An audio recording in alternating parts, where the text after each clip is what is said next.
Welcome to Inspiring Elders, a 13-part documentary produced and presented by Marie-Angèle Lascaux with the support of the Broadcasting Authority of Ireland.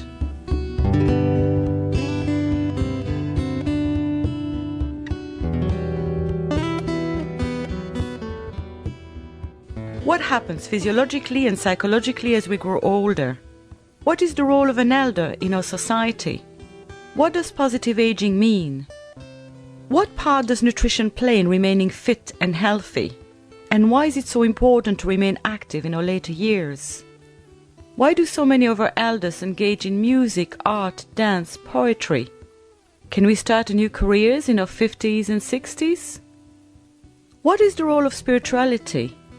And what does it mean to live a fulfilled life?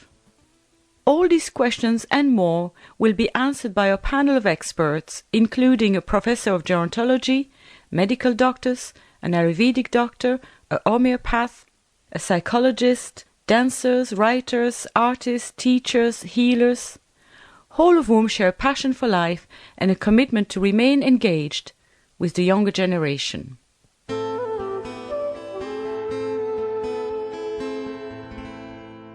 In this program, Annette Peard, who was made an elder by the Lakota Tribe, explains the role of the elders in the Shamanic and Druidic traditions. Dolores Whelan gives us an insight into the wisdom of the ancient Celtic tradition. Gerry Cahill reminds us that the elders were the one the younger generation turned to for advice in all ancient societies all over the world. And Dr. Brennan gives us the Ayurvedic perspective. This program will close with a guided meditation.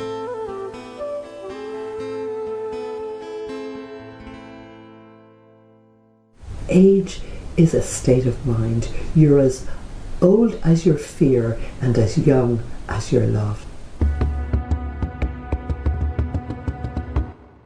I'm 66. Quite a number of years ago, I was introduced to a Lakota chief, Mary Thunder, on the hill of Tara, and then I visited her ranch in Texas a year later. And it was a gathering of elders from all the different tribes and the 4 directions. And while I was there, I was made an elder. And an elder actually is nothing to do with age. So it was a great honour. It was basically because I was walking what they call the Red Road, and what we would call here just a spiritual path, just trying to walk the path, be it the Druidic path, the Shamanic path, or the spiritual path, to the best of my ability. I think the role as an elder is to model a holistic way of living, is to model what it means to be a whole person, is to model what it means to embrace life. It's to model what it means to live the good days and the bad days. It's to model what it means to come towards a place of truth within yourself and pass that truth on to the next generation. That's what it is for me to be an elder. It's to pass the wisdom on, and wisdom is something which can only be found through living. You don't find wisdom in books, you live into wisdom. That's the role of an elder for me.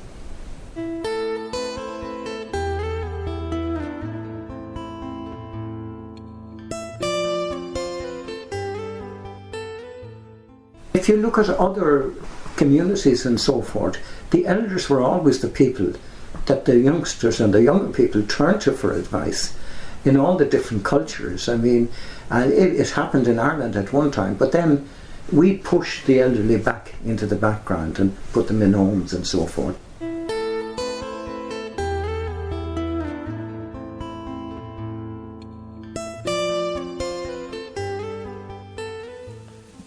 Old age. I don't believe in it. You're as young as you feel. Don't put me in the nursing home. Don't put me in a coffin. No boxes for me. Only give me a quality of life, a quality of death. And when my get up and go has got up and went, so am I.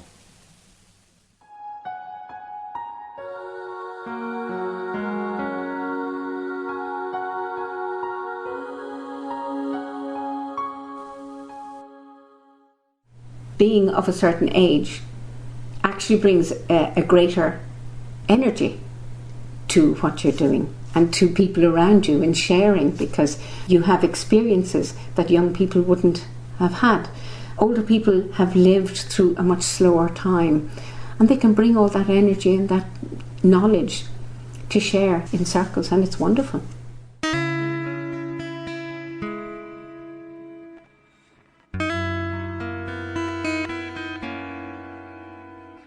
Dr. Brennan, could you tell us about the role of the elders in the ancient Ayurvedic society?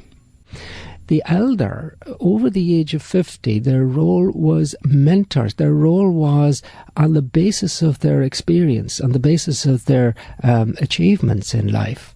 They had this, profound wisdom, which they could now start to pass on. And rather than wear themselves out being extremely busy, as they were in their 20s and 30s, starting to take a more laid-back role in terms of physical activity, but more mentoring, advising, educating, passing on the wisdom of their experience.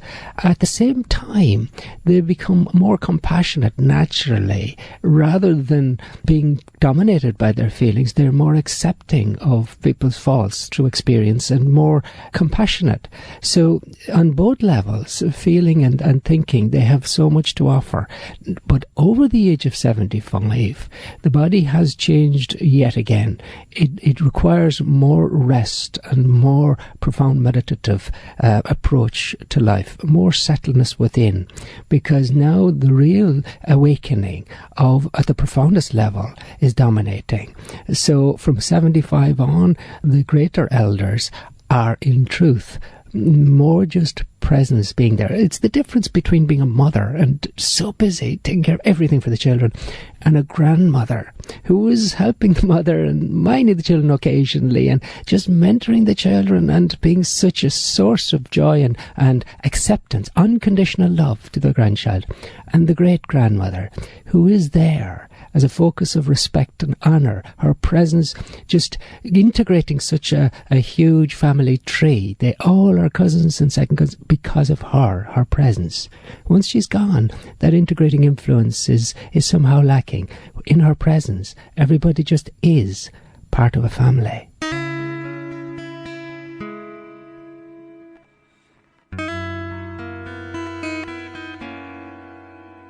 According to the Ayurvedic perspective, what would you feel the gift is for the younger generation in perhaps looking at the more senior member of a society in a different light?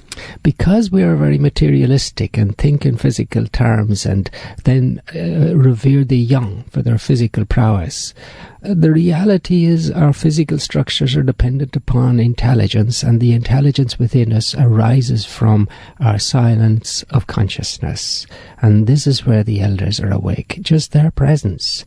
We come like an iron filing into the presence of a magnet. We become magnetized. Just being with them, we integrate within ourselves. We become that bit more true to ourselves, more wise, more caring, more kind, because that's the influence they emanate. It's not what they do, it's really what they are.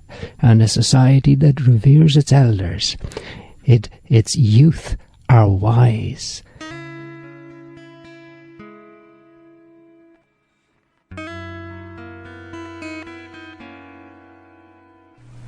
An elder is just taking time to know themselves and then being able to impart, if necessary, a bit of knowledge that they have been down that road of the university of life. So they have experience of all the different things in life. So really it's just about listening and being there for people. They would do what they call journeying, so you're listening to your guides or your spirit guides or your angels, and basically with the druids as well as with the shamans, it's really doing whatever is for the greater good of all as opposed to personal gain.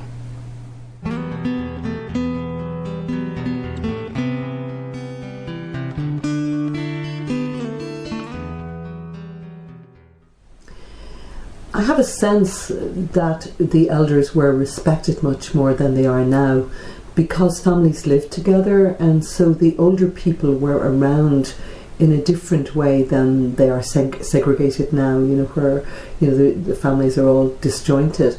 And I sense that the grandparents had a hugely important role, both in the rearing of children maybe, but also I believe that the role of passing on the wisdom was through story, and that was certainly the preserve of older people.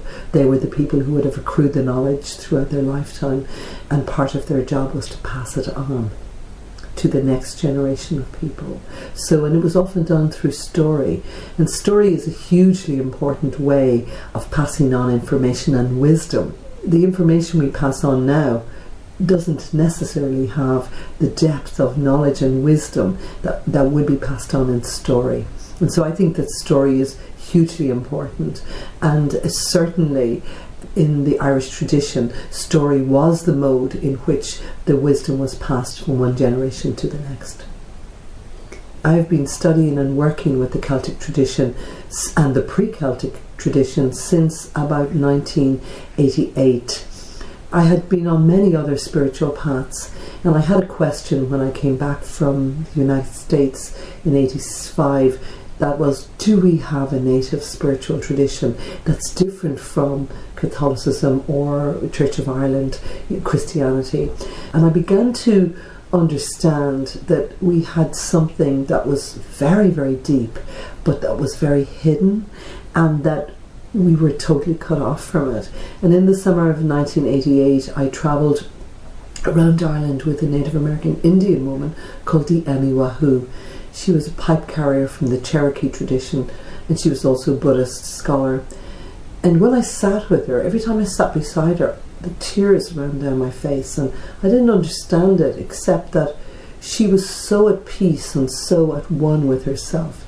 And as we went to many of the sacred places in Ireland, I began to realise that my tears were tears of separation. They were tears that were telling me about the disconnection between my soul and the soul of this country. After that, I started to really study and focus on the Celtic spiritual tradition, and it has led me in many, many beautiful and amazing ways.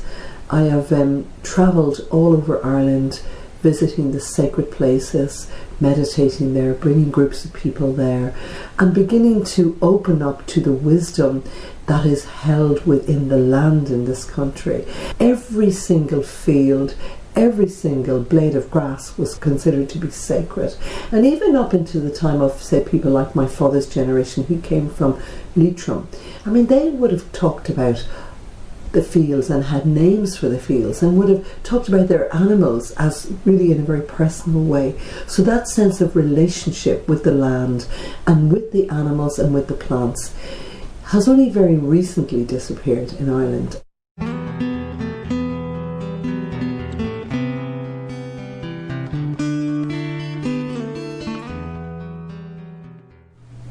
In around the time that I met Mary Thunder, I met up with some Druids here in Ireland, and I was invited to join their Druidic Grove, and since then I have worked and studied with Druidry, and I just think it's such a natural path.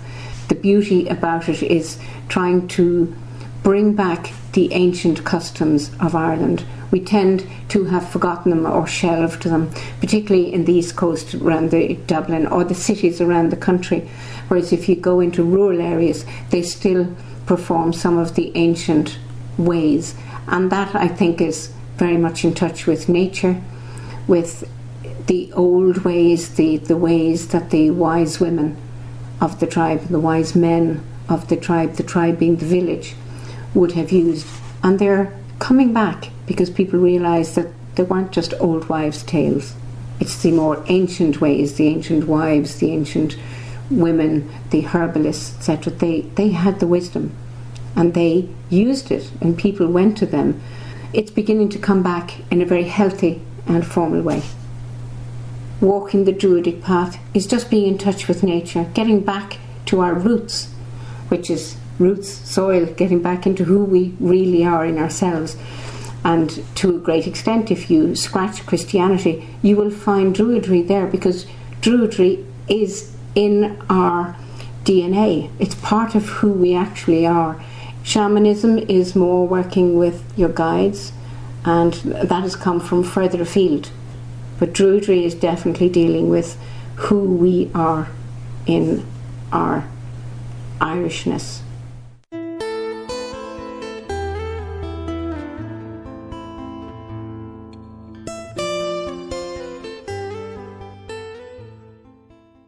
We can't go back. We live in an evolutionary universe. We can't go back and be 5th century or 10th century or 2000 BC people. We can be 21st century people, and we can incorporate the essential wisdom that's held within the Celtic tradition. It's ancient knowledge, it's ancient wisdom, and it has an expression that is relevant in the 21st century, which is different from its expression in the 5th or 6th or 9th or 15th century.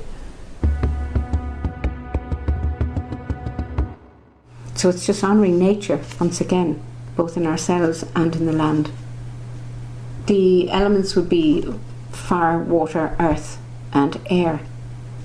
So the west would be for the water, and in the east we would honour the air, which is inspiration. Water is obviously the very feminine, because it's the fluid, it's the water flowing, it's the blood flowing. Earth is in the north, which is the grounding. It's very solid, feminine as well. It's the motherhood, it's the earth mother. Then you go into air, which is inspiration, it would be more the male, and then fire in the south, the ether in the centre, which is spirit.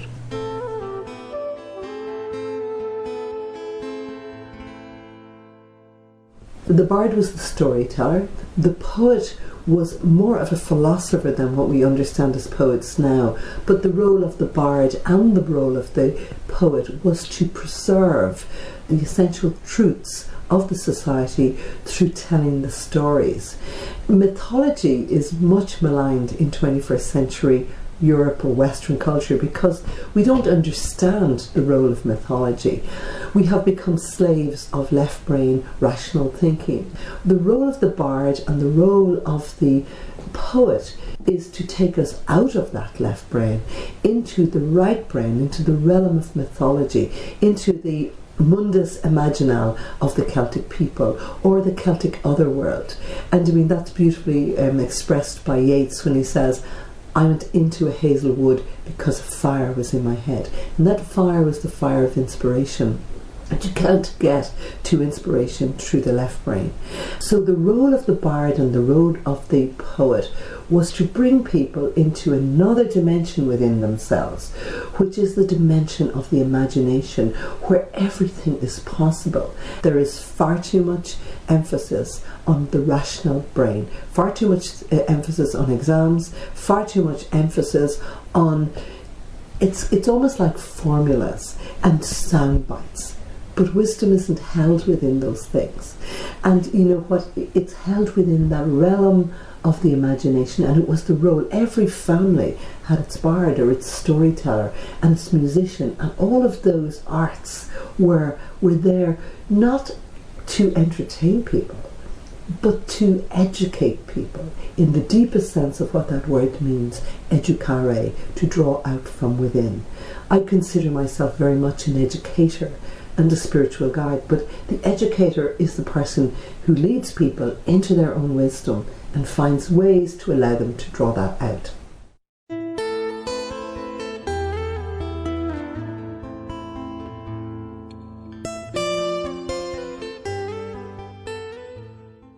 We have an expression in Ireland which is Tiragon Changa, Tiragon Anam. That is a country without a soul, without a language, is a country without a soul.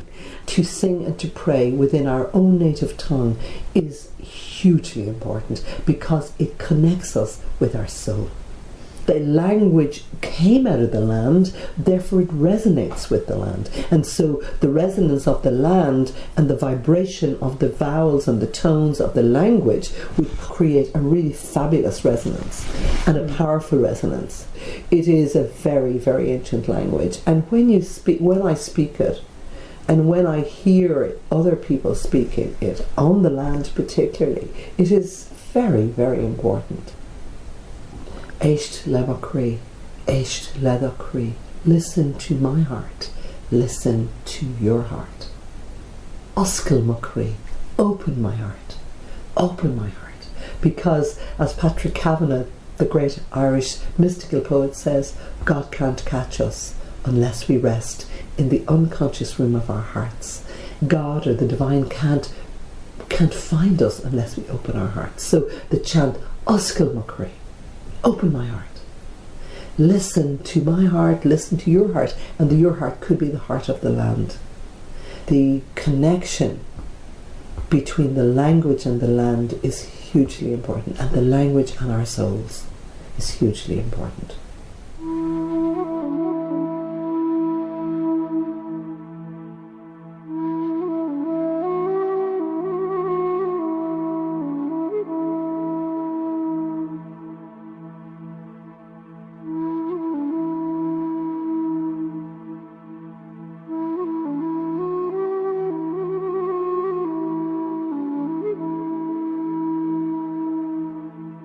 I will now lead you in a guided meditation to integrate all that you have learned from the ancient Shamanic, Ayurvedic and Celtic traditions.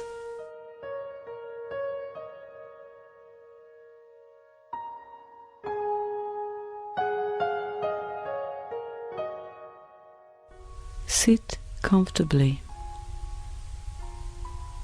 with your body in a straight line, spine vertical, feet resting on the floor, crown lifted towards the ceiling, towards the light. Shoulders soft, hands resting on your laps, lips slightly parted, eyes closed. Switching your mind away from your routine, letting go whatever it is that's been happening in your life or is about to happen in your life, and seeking you bring your full awareness to the breath flowing in and out of your body. Feel your chest rising and falling with the breath, and bring your awareness to your heartbeat, the rhythm of your heart, and keep the focus with the breath in your chest and the heartbeat, and let your heartbeat take you back to a time long past, a time long before this time, when the Ancient One were gathering together in the sacred ceremony. You were part of this sacred circle. You saw how they honored the earth, how they respected the elders, turned to them for advice. You saw how in turn the elders listened to the young, how they respected each other, how each person had their place in society. You listened to the stories, the songs, and you felt warmth in your heart. You felt a great sense of belonging, of harmony, of serenity. Casting yourself back to these more modern times, your heartbeat, people in your life who make you feel warm. Connecting through this meditation with all the people whom you have loved, all the people who you love, and feeling that sense of belonging. As you prepare to come out of this meditation, you might get an inclination of how you could create this sacred circle for yourself in your current circumstances. How you can gather together with friends, neighbors, relatives, and feel again this sense of peace and harmony. For now, you allow your breath to deepen And you bring your awareness back to your physical body and how it feels like to be in this body right here, right now. And let your body stretch. And when you feel ready, on an out breath, open your eyes.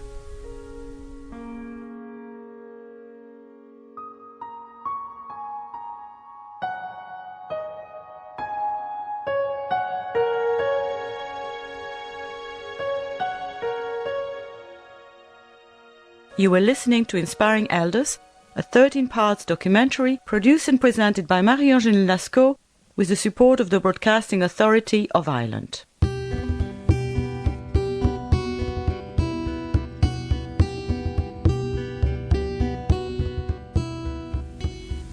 This programme featured Annette Peard, Dolores Whelan, Gerry Cahill and Dr. Don Brennan.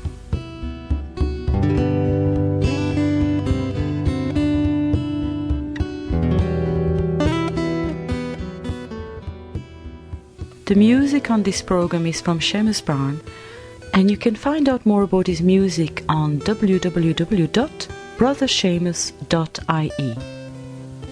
If you want to get in touch with any of the contributors, you can contact us through www.springintolife.ie. Tune in again next week to find out more about positive aging.